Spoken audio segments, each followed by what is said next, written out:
va o'zingiz uchun hech bo'lmaganda 2 soat bir kunda vaqt ajrating. Bu yerga men 3 kunlik vebinarda beradigan ma'lumotlar hech qayerda yo'q. Aniq ayta olaman, hech kim sizga bermaydi. Mutlaqo bepulga beraman bu ma'lumotlarni.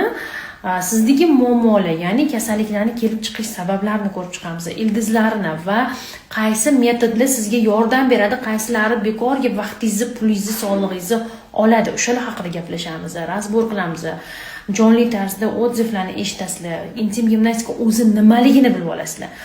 Bu yerga berilayotgan ma'lumotlar bazasi hech qayerda yo'q. Yana bir marta eslatib o'taman. Keyin juda ham ko'pchilik hali intim gimnastika nimaligini ham bilmaydi, o'zini holati qanaqaligini ham bilmaydi. Bonuslar beriladi, gaydlar beriladi. Hammasi sizlarni sog'lig'ingiz uchun, hammasi dunyoqarashinglarni, ilminglarni, biliminglarni oshirishinglar uchun mo'ljallangan 3 kunlik